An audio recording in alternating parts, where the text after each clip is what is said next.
ला हौला वला कुव्वता इल्ला बिल्लाहिल अलिय्यिल अज़ीम। औज़ु बिल्लाहि मिनश शैतानिर लईनिर रजीम। बिस्मिल्लाहिर रहमानिर रहीम। अल्हम्दुलिल्लाहिल्लज़ी हदाना लिहाज़ा वमा कुन्ना लनहतदिया लौला अन हदानल्लाहु लक़द जाअत रुसुलु रब्बिना बिल हक़ वल्हम्दुलिल्लाहिल्लज़ी खलक़ल मौत वल हयात लियब्लुवकुम अय्युकुम अहसनु अमला वस्सलातु वस्सलाम वत्तहिय्यतु वल इकराम अलन नबिय्यिल उम्मिय्यिल क़ुरैशिय्यिल हाशमिय्यिल मदनी मौलाना अबिल क़ासिम मुहम्मद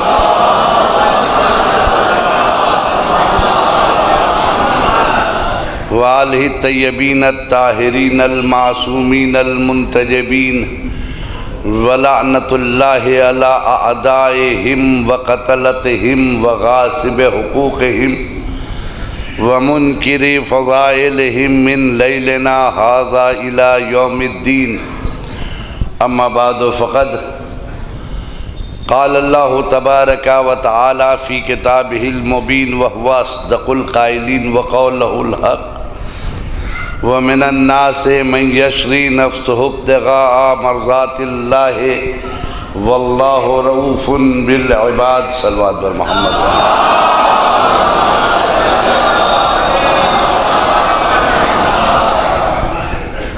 अज़ीज़ान मोहतरम, मेरे दोस्तों, मेरे अज़ीज़ों, फ़र्श अज़ाए हुसैनी पे बैठने वालों,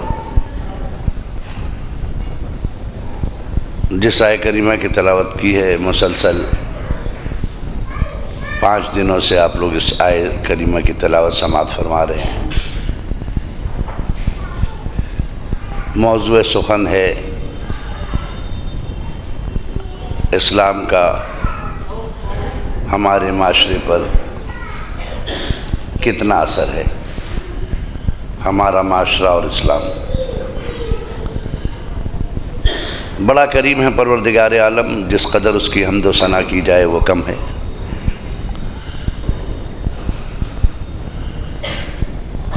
उसकी ज़ात ऐसी ज़ात है जो मिट्टी के ज़मीन के सीनों को चीर के वो दाने को उगाता है, उसको समरावर करता है। वो अपने बंदों से बेइंतहा प्यार करता है। ज़रा सी भी तकलीफ़ बंदों की देखना पसंद नहीं करता। वो इस कदर प्यार करता है कि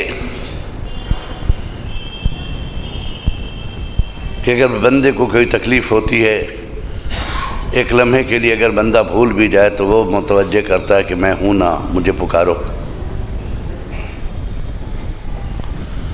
मेरी तरफ मुतवज्जे तो हो, मैं तुम्हारे लिए हूँ। नाराज़ भी हो जाता है तो सिर्फ इंतज़ार करता है कि मेरा बंदा मुझे मना के तो देखे, मैं मान जाऊँगा।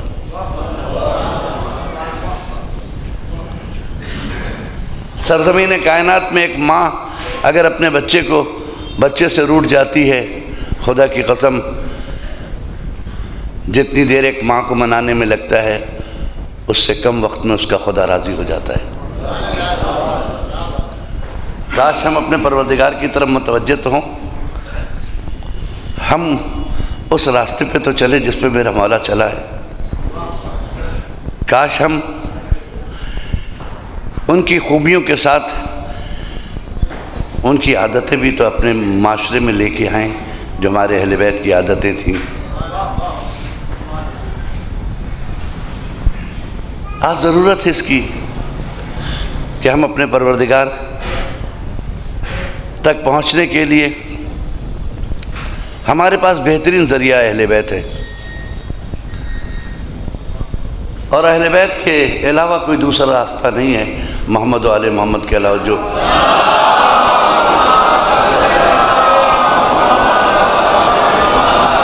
हमें खुदा तक पहुंचा सके। यकीन मानिए ये अलग बात है कि हमने समझने में गलती की। हमें जो समझना चाहिए वो हम समझ नहीं पा रहे हैं। देखिए, दो चीज़ें होती हैं इंसान की ज़िंदगी में, हर शख्स की ज़िंदगी में है, जहाँ कहीं भी सफ़र करता है उसकी ज़िंदगी में दो चीज़ें होती हैं।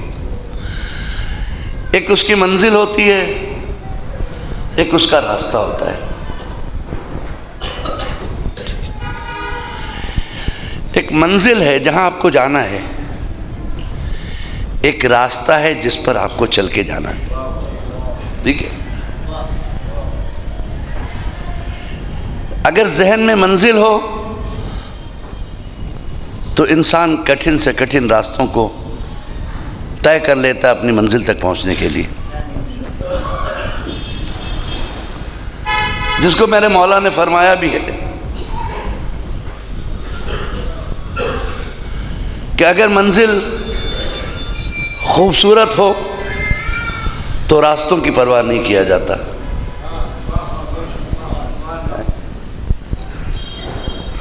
रास्तों की परवाह नहीं होती अगर मंजिल खूबसूरत है तो, वो कितना भी कठिन हो। और अगर मंजिल अच्छी ना हो तो रास्ते जितने भी खूबसूरत हैं उसे अपनाना नहीं कभी तुम। तमाम आलम इस्लाम में मुसलमानों का एक ही हदफ है, इन्ना लिल्लाह व इन्ना इलैह। जब तक वो जी रहा है खुदा के लिए रहे, जब मर जाए तो खुदा तक पहुंच जाए, ये ना। तो खुदा हमारी मंजिल है,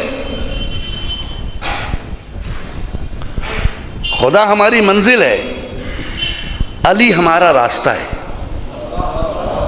याद रखिए, खुदा हमारी मंजिल है, अली हमारा रास्ता है। इंसान यही भूल कर जाता है। कुछ लोग अली के पास आके आगे बढ़ना नहीं चाहते, वो समझते हैं कि मुझे मंजिल मिल गई। तुम जिसे मंजिल समझ रहे हो मंजिल नहीं है, वो रास्ता है जो तुम्हें मंजिल तक पहुंचाएगा। एक शख्स रास्ते पे तो चला, जाकर थक कर एक जगह बैठ जाए, आगे ना बढ़े तो मंजिल मिलेगी। कहा नहीं साहब, कहा क्यों? कहा उसने रास्ते को मंजिल समझा है, रास्ता और होता है, मंजिल और है।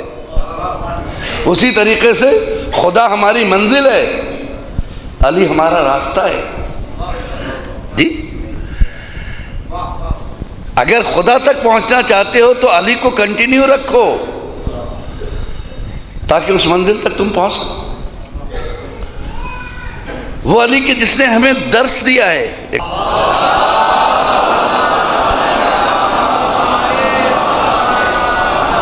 तो पहले ज़माने में हम लोग जो उलमा मिंबर पे आते थे, कौम को नुक्ता समझाने के लिए जो मिसाल देते थे वो आम की गुठली देते थे।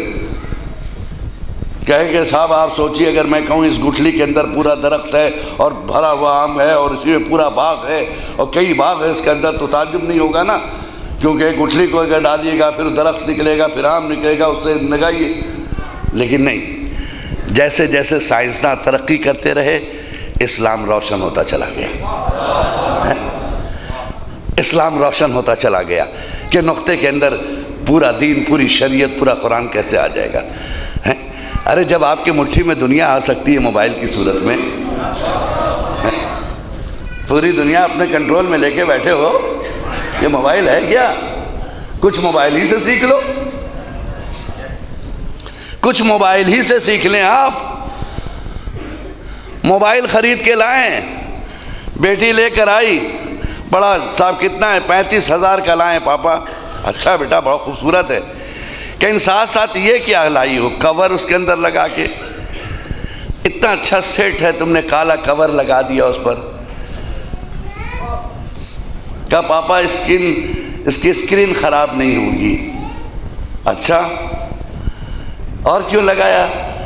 कहा बाहर के गर्द गुबार से मोबाइल महफूज रहेगा, है ना? और पापा जब हम इस मोबाइल को खोलेंगे नया निकलेगा। अच्छा, इतना तो समझ में आया आपके कि कवर क्यों लगाया जाता है? उस बच्ची के समझ में तो इतना आया, इस्लाम ने इसी को तो कहा है नकाब। भाई इस्लाम ने इसी का नाम तो नकाब रखा है कि जब वो नकाब से घर में बाहर निकलती है, अंदर आती है, बाहर आती है नकाब से, तो वैसे ही तरोताज़ा होती है, नकाब क्या है, पर्दा क्या है? पर्दा और हया में क्या फ़र्क है? पर्दा और हया, किसी के यहाँ पर्दा है मगर हया नहीं है। बहुत सी जगहों पे पर्दा है, हया नहीं है। देखिए, हया भी ज़रूरी है, पर्दा नामुकम्मल बगैर हया के, दोनों में फ़र्क है। पर्दा नामहरम को औरत तक आने से रोकता है। पर्दा नामहरम को औरत तक आने से रोकता है, हया औरत को नामहरम तक जाने से रोकती है। एक सलाह पढ़े मोहम्मद वाले मोहम्मद पे।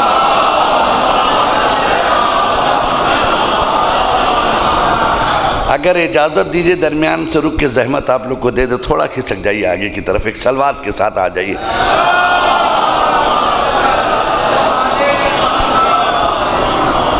देखिए, खिसकिए, हिलिए नहीं। हाँ, कुछ लोग हिल के बताते कि हम खिसक गए। थोड़ा सा आइए, करीब में आइए, सिर्फ हिलने से और करीब आइए। माशाअल्लाह बाहर बहुत काफ़ी लोग खड़े हैं। जी जी, अरे आप लोग, अगर सबको यहाँ बैठने का हक़ है, और आप ही तो एक कौम है जो हक़ देना जानती है। सलवा पढ़े मोहम्मद वाले मोहम्मद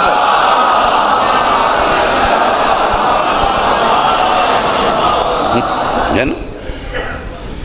स्क्रीन गार्ड लगा के रखे वो मोबाइल पे। बेटा फ़ोन अच्छा नहीं लग रहा, खुला हुआ था तो अच्छा नहीं पापा। वो अच्छा किस काम का जो बर्बाद कर दे मोबाइल को, ये उसको सेव करता है जी, है ना। और मैं अपनी बहनों को, अपने जवानों को, ख़ास तौर से जवानों से ज़्यादा मैं अपनी बहनों को, अगर मेरी आवाज़ मेरी ख़वातीन, मेरी बेटियां सुन रही हैं, उनको एक मैसेज दे दूं। बात यहाँ पर आ गई, क्योंकि इस जगह से बेहतर कोई जगह नहीं होती मैसेज देने की। जी, मोबाइल बहुत अच्छी चीज़ है और बहुत ख़राब चीज़ है। आए दिन हम फेसबुक का इस्तेमाल कर रहे हैं, व्हाट्सएप का इस्तेमाल कर रहे हैं, अपनी बात को बहुत जल्दी एक दूसरे तक डिलीवर कर देते हैं फेसबुक के ज़रिए, लम्हों के अंदर। लेकिन साथ साथ मेरी बहनों से गुजारिश है कि फेसबुक एक शीशे का घर है। फेसबुक एक शीशे का घर है। वो समझ रही मैं घर के अंदर हूँ, लेकिन उसको दुनिया देख रही है। लिहाजा ऐसी तस्वीरें न डालें जिससे इस्लाम की तौहीन हो।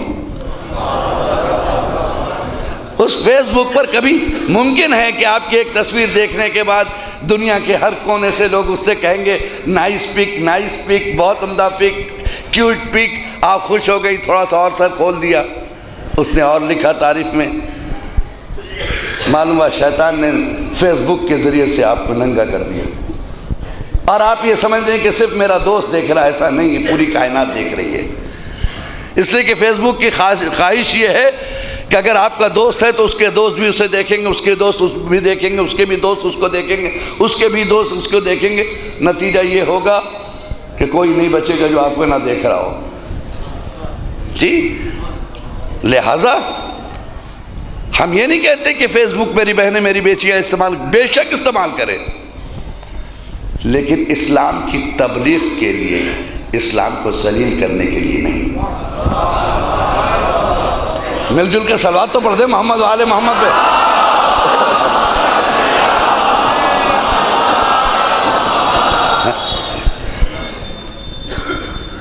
इस तरह की बातों पे कोई नारा वारा नहीं लगाता है, देख रहे ना।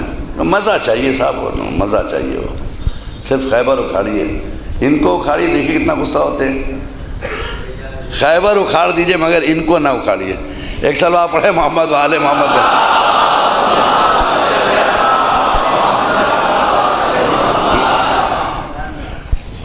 आप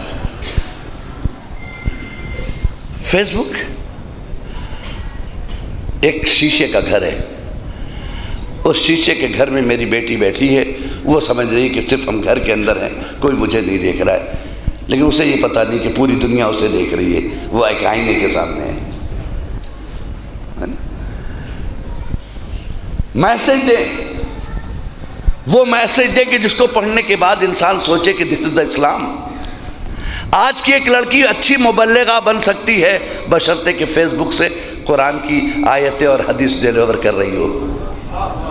जी, बेहतरीन तबलीग का जरिया है। आप फेसबुक को क्या समझते हैं? मोबाइल क्या है? बेवकूफ़ी ना करें जैसे हम लोग बाज़ लोग करते हैं। इमाम हुसैन को खुश करने के लिए जंजीर लगाया था, फेसबुक पे क्यों डाला? आप देखिए फेसबुक पे ऐसी ऐसी ख़तरनाक जंजीर की तस्वीरें, खून में लथपथ। आप समझ रहे हैं इसका एहतराम, दूसरे मज़हब वाले इसे नहीं समझ रहे। वो जब देखते तो पूछते ये कौन सा मज़हब है? वो पूछते ये किसका मज़हब है, ये कौन सा मज़हब है, ये कौन सा धर्म है, ये कौन सा दीन है, ये कौन सा रहबर है जो अपनी उम्मत से कह रहा है कटे रहो मरते रहो। पूछता है मुझसे, आपसे पूछे ना पूछे पूछता है। आप जज्बात में हैं। पूछता है ये ऐसे भी रहबर हैं क्या जो अपने फॉलोअर्स से कहते कि तुम जब तक सर नहीं फाड़ लोगे तब तक हम तुम्हें नहीं मानेंगे, तुम मेरे चाहने वाले हो। क्या उसका किरदार, उसकी मोहब्बत काफ़ी नहीं है? हमसे पूछते हैं क्या उसकी मोहब्बत काफ़ी नहीं? मैं मुखालिफत पर नहीं बोल रहा हूँ, आपको जो चीज़ आए करे, जो मुझसे सवाल होता वो मैं कर रहा हूँ। वो पूछते हैं कि क्या ऐसा भी दुनिया में रहबर है मौलाना जो अपने फॉलोअर से कहता मेरे रास्ते पे चलो चाहे ना चलो, दिन भर झूठ बोलो, नमाज से दूर रहो, सर फाड़ लो, हम खुश हो जाएंगे? क्या ऐसा भी रहबर? मैंने कहा नहीं साहब, ये हमारी सोच है, रहबर ऐसा नहीं है। ये हमारी सोच है ऐसा कि वो खुश हो जाएगा, हमारे यहाँ रहबर ऐसा नहीं। तो क्या है, फेसबुक पे डाल लें। किस लिए डाल लें? कि लोग लाइक करें। सबसे अच्छी जंजीर, सबसे अच्छी जंजीर, सबसे ज़्यादा कटा, सबसे ज़्यादा ज़ख्मी हुआ। हमको डर लगता है कहीं पब्लिक लाइक के चक्कर में फातिमा उसे डिसलाइक ना कर दें कि तुमको दुनिया से लाइक चाहिए थी तो जज़ा भी दुनिया से लेना। एक सलवा पढ़े मोहम्मद वाले मोहम्मद।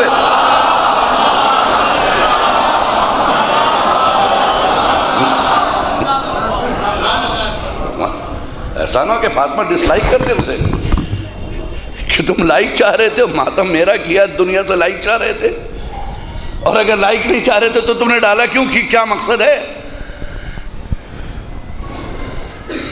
मेरे मजलूम के मातमदार होकर तुमने जो तस्वीर पेश की है वो किसी मजलूम की तस्वीर नहीं हो सकती।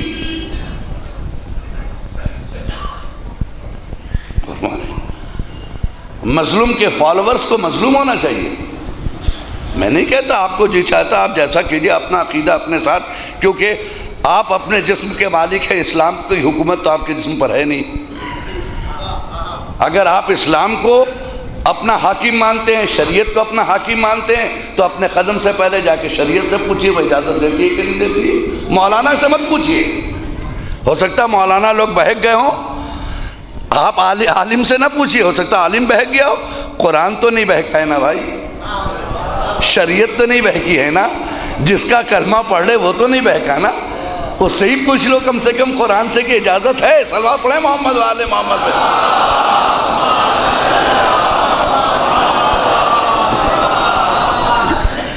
मैं नहीं कहता, दिल खोल के कीजिए, मना नहीं करता, लेकिन कम से कम बात आई इसको जरा क्लियर कर ले। मोबाइल की बात बीच में रह जाएगी, इसको क्लियर कर ले। जब यहाँ दाखिल हुए इसको क्लियर कर ले। कभी आप सोचिए, बहुत हसास मौजू पे मैं आ गया हूँ, लौटना भी सही नहीं है जब तक कि अपनी बात को क्लियर नहीं कर दूँ। मैं पहली बात ये कर दूँ आपकी कि मैं किसी की जंजीर का मुखालिफ नहीं हूँ, किसी के जंजीर के मातम का मैं मुखालिफ नहीं हूँ, और ना शरीयत मुखालिफ है बशर्ते कि जंजीर का मातम हो। जंजीर का मातम हो, जंजीर का मातम और है, छुरी का मातम और है जी। जंजीर का मातम और है, छुरी का मातम और। याद रखिएगा इसको, जंजीर को छुरी से ना मिलाइए। फतवा लाते हैं जंजीर का और लगाते छुरी। मैं सोचता था अजीजों, क्या वजह है, जंजीर आज तो नहीं लग रही है। जो हज़रात 80-90 साल के हैं उन्होंने अपने अब्बा को लगाते देखा होगा, दादा अब्बा को लगाते, कई सौ साल से लग रही है ना, कई सौ साल से जंजीर लग रही है। मैं एक दिन बैठ के सोच रहा था कई सौ साल से लग रही, तो उलमा कोई आज के महाराजे कराम पैदा हो गए? महाराजे कराम तो पहले भी थे, महाराजे कराम पहले भी थे। तो कल का मर्जा खामोश क्यों था? देखिए आपकी तरफ से वकालत कर रहा हूं। और आज का मर्जा क्यों बोल रहा है? कल के मर्जा ने मना नहीं किया, कल के मर्जा ने मना नहीं किया। हमको बताइए 100 साल पहले का कोई फतवा के जंजीर पे मना आया हो? नहीं आया। 150 साल पहले के कोई बताइए मर्जे ने कहा कि जंजीर ना लगाओ, नहीं मिला मुझे, सब खामोश। आज का मर्जा चीख रहा है कि बंद करो। क्यों? मेरे पास इतना इल्म तो नहीं है जो कहूं कि कल का मर्जा खराब था आज का अच्छा है। ये भी नहीं कह सकता, ये भी नहीं कह सकता कि मैं आज का मर्जा सही नहीं है कल का सही था, क्योंकि हमारा इल्म उनके लेवल का नहीं है। तो अब कैसे पता चले? तो हम अदालत आपकी रखते हैं, केस अपना, आप जज हैं, फैसला कर दीजिए। जब दोनों में से किसी पर हम कमेंट्स नहीं कर सकते, कल के मर्जा पे भी और आज के भी मर्जा पे, ठीक है, तो हमें फिर ढूंढना होगा वजह के कल की खामोशी क्यों, आज बोल क्यों रहा, ये ढूंढना होगा। ठीक, फिर हमें सिर्फ एक ही रास्ता रह गया कि हम पता लगाएं कल की कंडीशन क्या थी, आज की कंडीशन क्या है। तो अगर किसी के घर में आप मेरे जज हैं योर ऑनर, मैं आपका मुल्जिम हूँ, आपके सामने खड़ा हूँ कटहरे में, आप जजमेंट करेंगे मेरे साथ। किसी के घर में अगर पुरानी जंजीर हो, दादा की ज़माने की लगाने वाली, बहुत से लोग तबरुकन रखे हुए होंगे आज भी, जो मसलन 70-80 साल के इमामबाड़ों में ये दादा लगाते थे, परदादा लगाते थे। अगर पुरानी जंजीर लाई जाए तो आप देखिएगा कि पुरानी जंजीरों में जंजीर लंबी होती थी और छुरियाँ छोटी छोटी होती थी। अगर कोई पुरानी जंजीर किसी ने देखा होगा तो हमें मेरी तस्दीक करेगा। बहुत छोटी छोटी छुरियाँ होती थी, उसमें लंबी लंबी जंजीर होती थी। जब ये जंजीर लगाता था उसकी हल्की सी स्किन कटती थी, सुर्खी आ जाती थी, थोड़ी सी स्किन कट जाती थी, और उसके बाद गुलाब डाल दिया जाता। 2 घंटे के बाद ये लड़का फिर इस लायक होता था कि मस्जिद में खड़ा तकबीर कहने के लिए। फिर वो इस लायक होता था कि दोबारा जाके मस्जिद में, इधर मुअज्जिन ने कहा उससे पहले वो रेडी है नमाज के लिए, उसके खून ब्लड भी रुक गए। ठीक है, तो मुझे कहने दीजिए, कल की छुरियाँ छोटी थी लेकिन उनका किरदार बहुत बुलंद था, उनका किरदार बहुत बुलंद था। मर्जा ने कहा इससे कोई नुकसान भी नहीं, अकीदत को ठेस भी नहीं पहुंच रही, तो लगाने दो। ज़माना बदलता गया, हमारे किरदार कम होते चले गए, इबादत से दूर होते चले गए, छुरियों ने तलवार की जगह ले ली, छुरी जगह ले ली। अब आप हमसे मत पूछिएगा कल का खामोश क्यों था, आज क्यों बोल रहा है, इसलिए कि आज वाला देख रहा कि मेरे जवान ज़ाया हो जाएंगे। सलवा पढ़े मोहम्मद वाले मोहम्मद पे।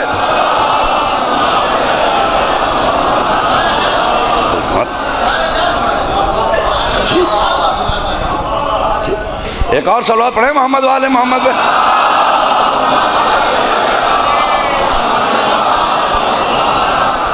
आज के जवान मेरा ज़ाया हो जाएगा। उसने कहा प्लीज स्टॉप, खूब अदा करो, फर्श अज़ा में कमी ना करो, खूब मातम करो, लेकिन इससे परहेज करो।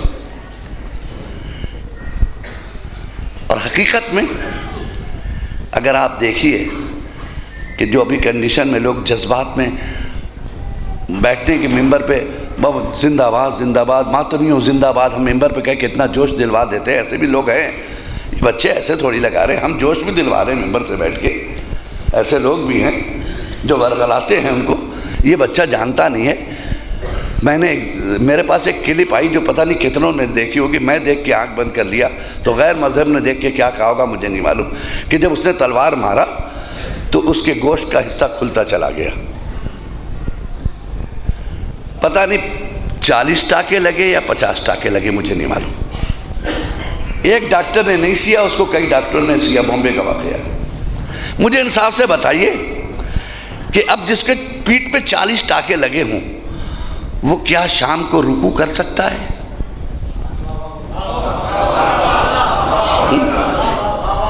क्या ये शाम को वो काम कर सकता है जिसके लिए अली असगर ने खून बहाया है? क्या ये शाम तक इस लायक हो जाएगा कि अली अकबर ने जिसके लिए सीने पे बर्छी खाई है उस नमाज तक पहुंच सके? नहीं पहुंच सकता ना। तो इसका मतलब है कि वो कौन सी सुन्नत है जो तुम्हें वाजिब से रोक रही है? सलवात है मोहम्मद वाले मोहम्मद पे।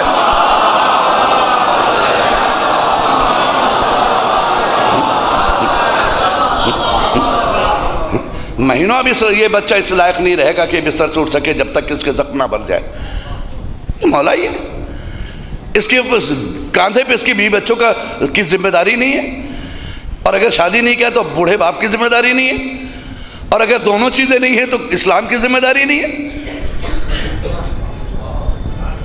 और अगर इस्लाम की जिम्मेदारी भी नहीं समझता तो क्या मातम की अब जिम्मेदारी नहीं है कि 15 मिनट के अंदर में आपने ऐसा बना लिया कि अगर ये ना करते तो शायद जुलूस के साथ घंटों हुसैन पे रोते हुए जाते, घंटों मातम करते हुए जुलूस के साथ जाते।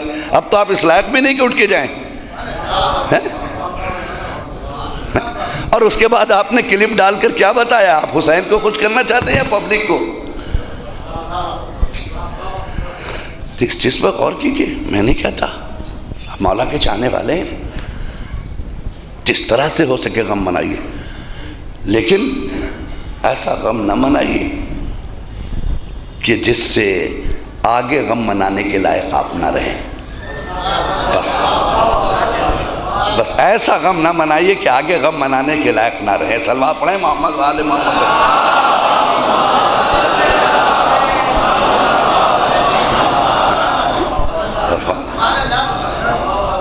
बस मैं यही जुमला कहूँगा, इससे ज़्यादा नहीं। इससे बेहतर शायद जुमला भी नहीं होगा कि जो मैंने आपके सामने अदा किया। ऐसा गम ना मनाए कि आगे गम मनाने के लायक, ऐसा गम मनाए कि जब तक सांस चल रही है हुसैन के गम गुजार रहे जी। ऐसा जी, ऐसा गम मनाए कि जब तक सांस चल रही हुसैन के सोगवार रहे जी। और तो आज मोबाइल के ज़रिए से इस तरह के सेंड होते हैं। आप देखिएगा, मैं अगर नहीं हो तो आप बताइएगा, मैं बताऊंगा आपको। मेरे पास है मौजूद ऐसे क्लिप्स कि जिसके अंदर इस तरह के ख़तरनाक किस्म के मातम दिखाई दिए हैं कि अगर हम किसी को कहते हैं कि मेरे मज़हब में आओ तो इस क्लिप के बाद कहता है कि सॉरी। हमने कहा क्यों भाई सॉरी क्यों? तो हमसे भी यही करवाइएगा आप। ठीक, ऐसी तबलीग करो कि सामने वाला खुद आए। देखिए, किसी को ये नहीं कहा जाता कि हुसैन पे रो, वो गम बयान करो कि वो खुद रोए। ठीक, आप किसी से कहीं मेरे हुसैन पे रो, नहीं रो सकता। वो करबला पेश करो, जिसमें दर्द है तो वो खुद को रोक नहीं सकता। ये मोबाइल है, इस मोबाइल की में एक सिफत क्या है? सब मैसेज डिलीवर होते हैं ना, देखा होगा आपने। बहुत से बच्चे जो होते हैं रात को माँ बाप देखते बत्ती जल रही, अंदर से कंबल के अंदर से भी लाइट आ रही, वो समझ अब्बा सो रहे हैं, जाड़े के ज़माना मुंह लपेट के अंदर से मैसेज कर रहा है वो। ठीक है, 1 बज गया, 1:30 बज गया, मैसेज पे मैसेज डिलीवर हो रहा है एक दूसरे का। सिखाइए बच्चों को ये कि बेटा ये चीज़ अच्छी है, लेकिन जब तेरे दीन के लिए फासिद बन जाए तो फिर अच्छी नहीं है। अब मेरा एक सवाल है आपका, जो इस इंटरनेट की दुनिया में, इस साइंटिफिक दुनिया के अंदर में, जिसने मेरे इस्लाम के बहुत सारे प्रॉब्लम को सॉल्व कर दिया है, हमारी बातें रोशन हो गई हैं। पहले हम किसी से कहते थे कुरान इससे पहले कहाँ था, तो कहा जाता था लोहे महफूज पे। लोहे महफूज पे कुरान है ना, यहाँ कैसे आया? कहा वही के जरिया। व्हाट इज द वही? ये वही क्या है कि वहाँ की आयतों को मुंतकिल कर रही है, का कल्बे मोहम्मद पे उतरता था। कैसे उतरता था? कोई दिखाई नहीं देता था लाने ले जाने वाला, मगर कुरान वहाँ से डिलीवर होके यहाँ आ जा रहा है।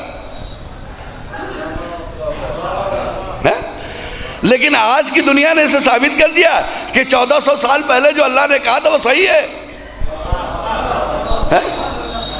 ना भाई? आज क्या है ये मैसेज? क्या है भाई जब आप मैसेज भेजते हैं, मेरा चैलेंज है कि आज तक दुनिया में किसी का मैसेज किसी को नहीं मिला। अगर मिल गया हो तो मजलिस के बाद आप हमसे मिल लीजिए। आज तक किसी ने भी जो अपने तख्ती, वो तख्ती तो है जिस पे आप टाइप करते हैं, स्क्रीन इंग्लिश में स्क्रीन कहते हो, तख्ती है जिस पे लिखा जाता है, मोबाइल की स्क्रीन है ना। आपने देखा कभी आपने सेंड किया हो सारे हुरूफ उड़ के चले गए हो? नहीं ना। आपने सेंड कर दिया, देखा ये वही है, नीचे लिख के आ रहा सेंट, भेजा जा चुका है। फिर गया क्या?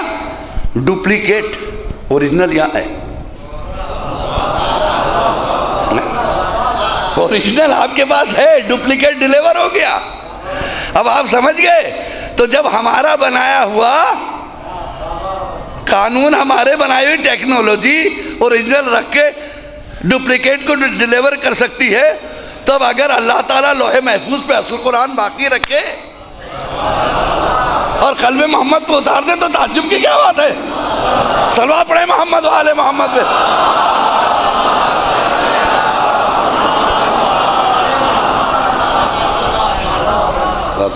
अगर कल्बे मोहम्मद पे जी, कल्बे मोहम्मद पे उतारता है वो। अच्छा, अजीब। फैक्स देखिए, पहले फैक्स हम लोग भेजते थे, ये मोबाइल नहीं था तो फैक्स जाता था। एक साहब को उन्होंने कहा ज़रा फैक्स कर दीजिए। हाँ, फैक्स किया साहब। उसने कहा 20 रुपए लगेंगे हम भेजने के। हमने कहा ठीक है दे दीजिए। और जो उसने डाला ही वो इधर से घुस के ऐसे निकल गया। उसने मेरा कागज़ पकड़ा दिया, 20 रुपये मांग रहा। मैंने क्या बात है भाई, ये तो गया ही नहीं है। कहने लगे चला गया। अरे कहाँ गया? ये तो यहाँ से घूम के फिर वापस आ गया मेरे पास। कहने नहीं वाला ना, इसकी कॉपी चली गई, जिसको जाना था वो पहुँच गई। अच्छा, ये सब चीज़ें किस तरह से हो रही हैं? ये जो इलेक्ट्रॉनिक क्या है, व्हाट इज़ द इलेक्ट्रॉनिक? अगर इलेक्ट्रॉनिक का मेरे ख्याल में उर्दू में तर्जुमा किया जाए तो इलेक्ट्रॉनिक के माने होंगे नूर, है ना। इलेक्ट्रॉनिक माने नूर। तो नूर की सिफत क्या है? लम्हों में किसी को दिखाई नहीं देता, अपना काम कर जाता है। सलवा पढ़े ना मोहम्मद वाले मोहम्मद पे।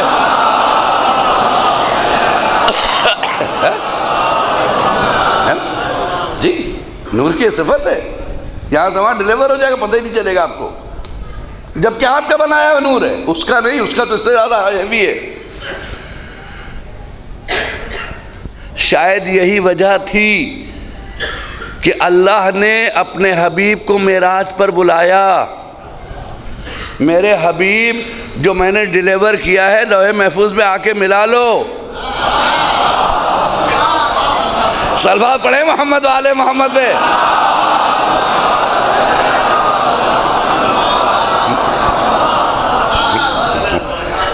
हाँ, हम दिखा देते तुमको अपनी निशानियां। हमने अपनी निशानियां दिखाई बुलाकर। मिला लो। अच्छा, एक साहब का मैंने यहाँ से मैसेज किया तो उन्होंने कहा हुजूर आपने अपना पूरा नाम नहीं लिखा। मैंने कहा क्यों? मैंने तो लिखा है। अब जो देखा मैंने तो अत्थर अब्बास लिखा था, सैयद लिखना भूल गया था। तो मैंने कहा कमाल है साहब। फिर मैंने सैयद लिखा गया। तो नूर की एक सिफत क्या होता है कि जितना आपने दिया उतना ही पहुंचाएगा। नूर की सिफत क्या है कि जितना आपने दिया उतना ही डिलीवर करेगा, ना अपनी तरफ से मिलाएगा ना उसमें कम करेगा। अब आप समझे अल्लाह ने हमें नूरानी रहबर क्यों दिए? इसलिए कि ये वही कहेंगे जो अल्लाह कहता है। अब हमसे आप मत पूछिएगा सबने इनको क्यों नहीं माना। सलवा पढ़े ना मोहम्मद वाले मोहम्मद पे।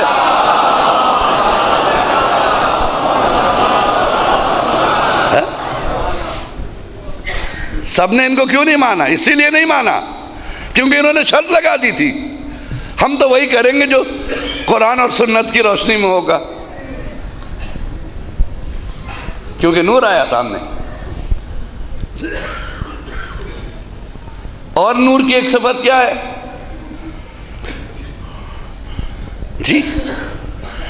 एक नूर की सिफत ये है कि नूर जो है उसकी स्पीड इतनी है, इतनी स्पीड है कि साहब मेरे पास अल्फाज नहीं है कि मैं नूर की सिफत क्या बता सकूं, उसकी स्पीड कितनी है। नूर की सिफत ये कि इधर उंगली रखा, उधर वो 200 किलोमीटर दूर की लाइट जल गई, है ना? उसके जलने में देर नहीं लगी, मेरे उंगली रखने में देर लगी। कितनी तेज? 200 किलोमीटर पहुंचा वो, है ना? इधर उंगली रखा, उधर जल गया। आवाज, इंसान की आवाज एक मादा है, मादा है आवाज, जिस्म रखती है आवाज की, खुद एक जिस्म है जी। इतना लतीफ जिस्म है कि जिसको कोई महसूस नहीं सकता, देख नहीं सकता, वरना वो जिस्म है, मादा है आवाज। और उसकी पहचान ये है कि जब कार के अंदर आप बैठे हों और शीशा चढ़ा के बात कीजिए तो वह इशारे से कहेगा उतारो, आवाज़ नहीं आ रही। इसका मतलब ये है कि आवाज़ मादा है, उसका जिस्म जो आवाज़ टकरा रही है, बाहर नहीं जा पा रही, ठीक है ना? लेकिन जब इसी मादे को आप नूर से जोड़ दीजिए तो मादा जब नूर से जुड़ता है तो उसकी स्पीड बढ़ जाती है ना? मादा जब नूर से जुड़ता है तो उसकी स्पीड बढ़ जाती है। अभी तक मेरी आवाज कितनी दूर तक गई थी? यहां तक गई थी, मैं किधर कुछ दूर और गई, है ना? आगे बढ़ा दिया। लेकिन जब आपने इसी को इलेक्ट्रॉनिक मीडिया से जोड़ दिया, मोबाइल से आवाज को, आपने इधर नंबर डायल किया, इधर कहा अमेरिका पहुंच गए आप। बच्चे कैसे हैं? कहा सब ठीक हैं। आप कहाँ हैं? कहा मैं किचन में हूँ। अच्छा बेटी क्या कर रही है? कह रहे कुरान पढ़ रही है। कहा बेटा क्या कर रहा है? कहा 2020 मैच देख रहा है। ठीक है ना? भैया क्या कह रहे? कहा सर्विस, ऑफिस जाने की तैयारी कर रहे। आपने मोबाइल रख के कहा कि मेरे घर अमेरिका में क्या हो रहा है इसी लम्हे हम बता सकते हैं। ताज्जुब होगा? नहीं होगा ना, क्योंकि दुनिया इतनी तरक्की कर गई कि अब ताज्जुब नहीं है कि एक लम्हे के अंदर ये अमेरिका गया और रिटर्न आ गया। तो जब हमारा बनाया हुआ नूर इतनी स्पीड में जाता है तो जो मुजस्समा नूर का था अगर मेराज पर जाए और जंजीरें दर हिलती रहे वापस आ जाए,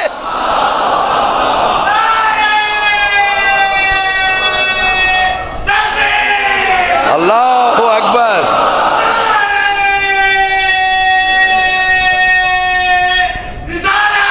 या रसूल अल्लाह,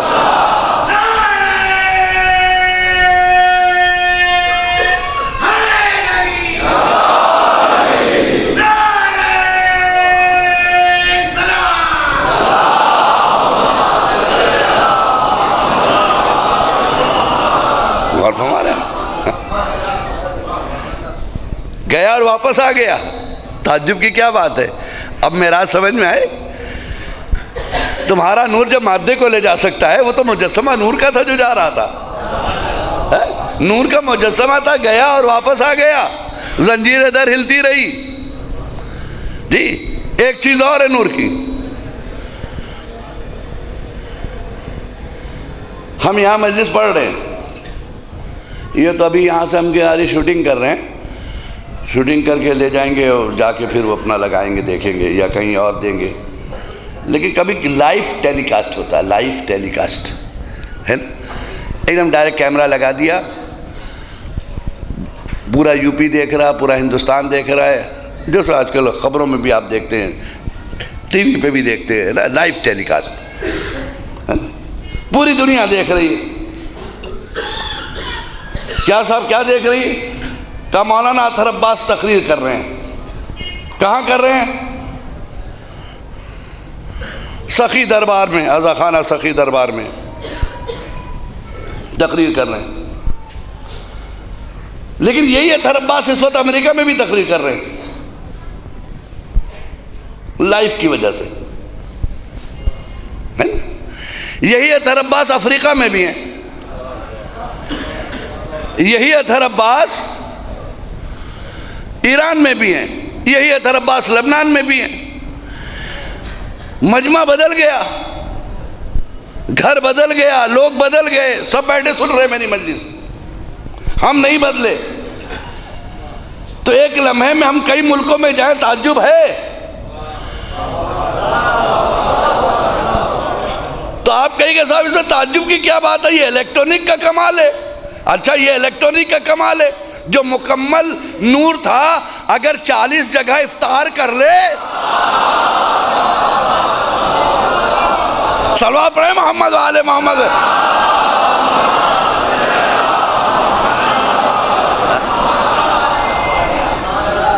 तो हमसे पूछते हो कि एक अली 40 जगह कैसे पहुंचा? नूर का कमाल है ये, ठीक, नूर का कमाल है, खुदा की कसम। यही वजह है, ये नूर का कमाल था जो 9 के नज़र पे बोल रहा था, ठीक, नूर का कमाल था वो भी। कमाल नूर है। नूर तकसीम नहीं होता, जिस्म तकसीम होते। जालिम ने सोचा था कि हम हुसैन के सर और तन में जुदाई कर देंगे। उसे नहीं मालूम कि सर और तन में तो जुदाई हो सकती है, कुरान अहले बैत से अलग नहीं हो सकता। हुसैन ने बताया, ना अहले बैत से तुम कुरान को अलग कर सकते हो, ना कुरान अहले बैत से अलग हो सकता है।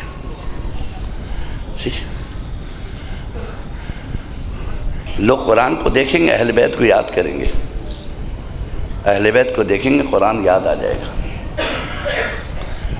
रसूल ने कहा ये दोनों चीज़ें आपस में जुदा नहीं होंगी।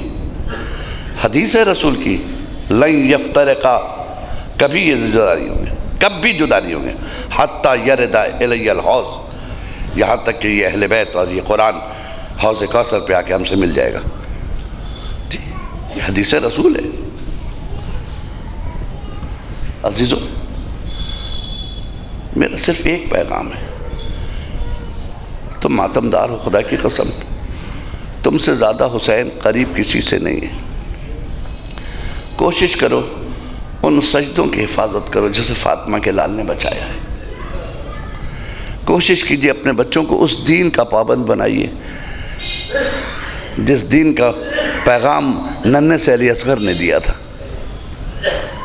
कोशिश कीजिए अपने घरों में उन इबादात को जगह दें जिन इबादात के लिए अली अकबर ने अपने सीने पे बर्छी खा ली। कोशिश कीजिए उस दीन को पामाली से बचा लीजिए जिसको जनाब कासिम ने बचाने के लिए ख़ुद को पामाल कर दिया था। घोड़े मेरे जिस्मों पे दौड़े मगर इस्लाम के अरकान को हम गिरने नहीं देंगे। अल्लाहु अकबर। और ये दीन का वो पैगाम था जिसे एक मजबूर बहन करबला से कूफा, कूफे से शाम लेकर जा रही है। ज़ैनब राह कूफा और शाम के दरमियान है। कौन ज़ैनब? जिसके लिए सिर्फ इतना ही काफ़ी है कि कूफे की वो शहजादी थी। शाम ज़ियारत करने जाएंगे ना, इराक़ ज़ियारत करने जाएंगे इंशाअल्लाह जो लोग जाते हैं, जब कूफा जाएंगे तो वहाँ बैत अली मिलेगा, वो कमरा भी ज़ियारत करेंगे जिसमें ज़ैनब रहती थी। जनाब ज़ैनब जिसमें रहती थी वो ज़ियारत कीजिएगा। अंदर कुआं था, अंदर उसी के अंदर से बीबी अंदर से पानी ले लेती थी, कभी भी बाहर जाने की ज़रूरत नहीं पड़ी, अंदर ही। हसनैन का कमरा अलग है जहाँ बच्चे मुताला करते थे।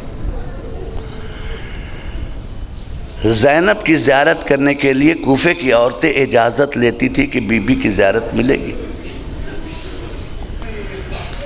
शहजादी से हम मिलना चाहते, तब कहीं मौका मिलता था ज़ैनब तक पहुंचने का। ज़रा सोचो अजीज़ों, आज उस ज़ैनब को ये पता चले कि उसी कूफे से मुझे गुजरना है नंगे सर, उस ज़ैनब के दिल पे क्या गुजरेगी। सोचिए कि जिसे मालूम है कि यहाँ की हम शहजादी हैं, यहाँ की बीबियाँ हमसे मिलने के लिए तरसती थीं, आज मैं इनके दरमियान नंगे सर जाऊंगी, मेरे हाथ बंधे होंगे, जालिम के हाथ में ताजियाना होगा, अली की बेटी इतनी मजबूर। बुलाया आशिमर को, सुनाया कि तू एक ख्वाहिश पूरी करता है। कहा क्या ख्वाहिश है? कूफे के बाहर काफिला रुका हुआ है, सुना तू कुछ ख्वाहिशें पूरी करता है। कहा क्या बताओ? कहा मेरी ख्वाहिश ये है कि हमें कूफे से ना ले जा, बाहर से लेके चले, हमें कूफे से ना ले जा। उसने कहा हमने बाजार कूफा सजाया आपको ले जाने के लिए। कहा देख शिब्र, हम इस कूफे की शहजादी रह चुके, हाय मेरी ज़ैनब आज कितनी मजबूर है।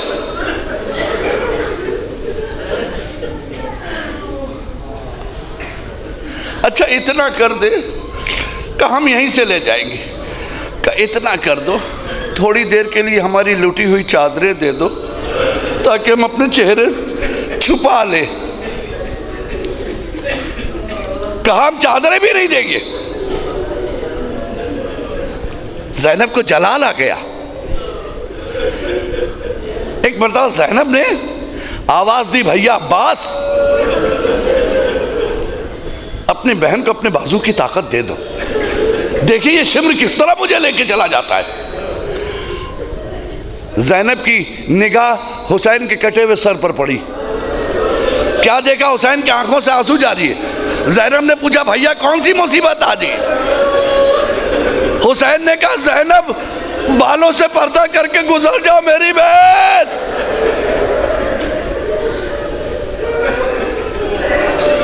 जज़ाकुमुल्लाह खैरल जज़ा।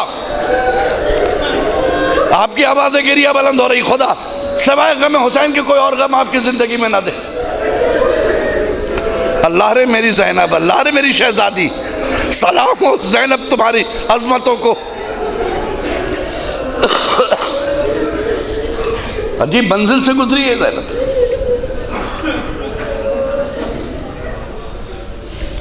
गुजर गई ज़ैनब रोती हुई, राह कूफा से गुजर रही है, गुजर गई। अजब अजब मंजर भी देख रही है ज़ैनब रास्ते में।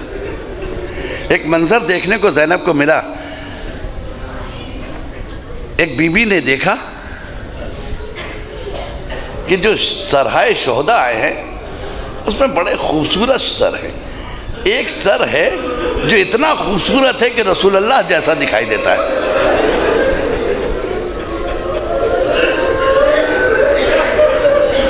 रसूल जैसा दिखाई देता है, इतना हम शबीह पैगंबर दिखता है। ये यूसुफ का हुस्न इसके सामने बेकार है। इतना नूर तो मैंने किसी को नहीं देखा, और इतना कड़ियल जवान, इसकी जुल्फों से लगता खूबसूरत जवान है ये। अपनी सहेलियों को बुलाया, घबरा गई, कहा मैंने ऐसी कुर्बानी कभी नहीं देखी थी। कहा जल्दी आओ। कहा क्या? कहा उस सर पे के पास चलो, हम एक दुआ करेंगे, तुम आमीन कहना। बीबियों ने अली अकबर के सर को घेर लिया।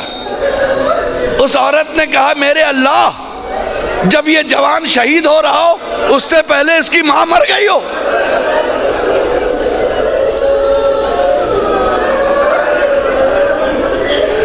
मैं इतना सुनना था। उम्मे लैला बेचैन हो गई, बीबी ये दुआ ना करो। बेबी मैंने अपने लाल को अपने हाथों से सवार कर भेजा है। जज़ाकुमुल्लाह खैरल जज़ा, जज़ाकुमुल्लाह खैरल जज़ा।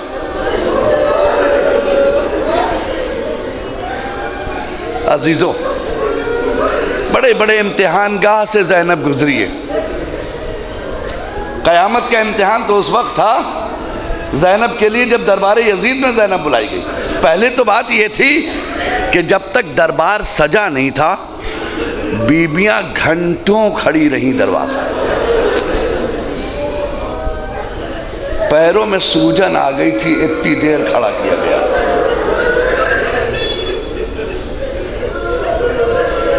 छोटी छोटी बच्चियां साथ में हैं, बुलाया गया। यजीद पूछता है कि मैंने सुना है कि इसमें अली की बेटी ज़ैनब आई। बड़ा नाम था ज़ैनब का, इल्म के चर्चे थे ज़ैनब के, तकद्दुस के चर्चे थे, अज़मतों के चर्चे थे ज़ैनब के। कहा जाता था अली के घर में दूसरी फातिमा पल रही है, सानिया ज़हरा पल रही है। कहा हमने सुना है कि ज़ैनब आई है। ये बात फिज़ा के कान से टकरा गई। घर की वफादार कनीज़ थी, फौरन आमादा हो गई, आहिस्ते से ज़ैनब के करीब आके खड़ी हो गई। किसी ने कहा इस कनीज़ के पीछे है। कहा ये कौन है? कहा इस घर की कनीज़ है। कहा इसकी मजाल कैसे मेरे सामने खड़ी है? तो एक मरतबा फिज़ा ने कहा तेरी क्या मजाल यजीद कि तू मेरी शहजादी से बात कर ले। यजीद तेरी मजाल नहीं है कि मेरी शहजादी से बात कर ले, मेरी मुकद्दस शहजादी से तू गुफ्तगू कर लेगा। का बहुत जबान जला रही है ये। का इसे ताज़ियाने लगाओ। जैसे सुना ताज़ियाने लगाओ, फिज़ा की निगाह पड़ गई 500 कुर्सी नशीनों पे जो यजीद के दरबार में बैठे थे, उन्हीं के कबीले के लोग थे। फिज़ा ने एक जुमला कहा, ए हबश के गुलामों तुम्हें क्या हो गया है? तुम्हारे कबीले की औरत पे ये हमें ताज़ियाने लगाए और तुम बैठे देखते रहोगे? तारीख में लिखा वो जवान जो बैठे थे उन्होंने एक मर्तबा तलवारें निकाली। यजीद अगर किसी ने उस पर हाथ रख दिया तो अभी खून की नदी बह जाएगी। भाई ये देखना था जुमला कि ज़ैनब घबरा गई, घबरा के एक मर्तबा नजफ का रुख किया। ए बाबा बाबा, एक कनीज़ की आवाज पे इतनी तलवारें तेरी ज़ैनब के लिए। ए बाबा, अरे कोई मदद करने वाला नहीं। सयालमुल लज़ीना ज़लमू अय्यमुनक़लिबीन यनक़लिबून इलाही बिहक़्क़ि ज़हरा व अबीहा व बालिहा रब्बना आतिना फ़िद्दुनिया हसना व फ़िल आख़िरति हसना व क़िना अज़ाबन्नार। मातम हुसैन। हमको है अपनी जान से प्यारा गमे हुसैन।